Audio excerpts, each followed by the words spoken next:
ئەمڕۆ خۆشحاڵم کە بینم خونچە گوڵە گەشاوەکانی مارگرێت بە سەرپەرشتی بەڕێوەبەری گشتی لەگەڵ مامۆستا دیانە ئەم پرۆژە پشکۆلە بەناو پشکۆلە گەورەیان ئامادە کردووە بە بۆنەی چواری دوو کە ڕۆژی بەرەنگاربوونەوەیە بۆ ئەو نەخۆشە کوشندە سامناکە ترسناکەی کە هەڕەشە لە کورد و مرۆڤایەتی دەکا. هیوادارم بتوانین کە ئەمە دەستپێکی کارمان بێ بۆ بەرەنگاربوونەوەی ئەو نەخۆشە و هەرچیەکیشمان لە توانای بێ بەدڵ بەجیان بە عەقڵ بە عاتیفە لای نەخۆشەکان بین و ئەوەندەی پێشمان بکرێ کۆمەکی مادی خۆمان و مارگرێت ببەخشینە ئەم سندوقە بە هیوای ئەو ڕۆژە.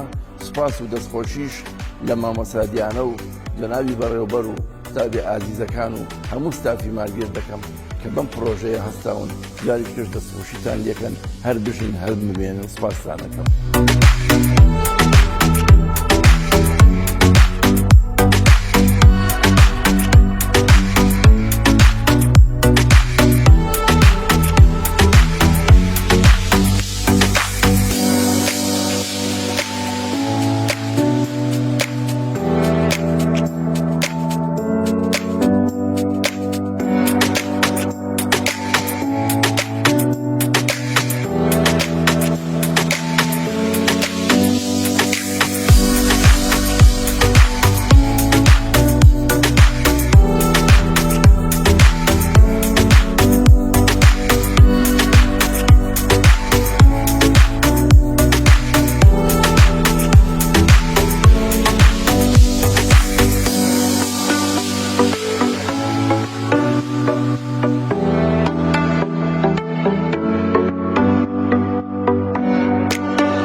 Hello, my name is Lavis Asso. I am a student at Magret Educational Community.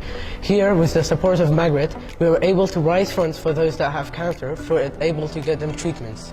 سڵاو من ناو ساندیوە ئەمڕۆ ئێمە وەکو کۆمەڵگەی پەروەردەی مارگرێ هەستاین بە دروستنی پرۆژەیە بە سەرپەرشتی مامۆستا دیانە بۆ هاوکاریکردنی مادی توشبانی شەرپەنجە تا بتوانین لە خزمانیان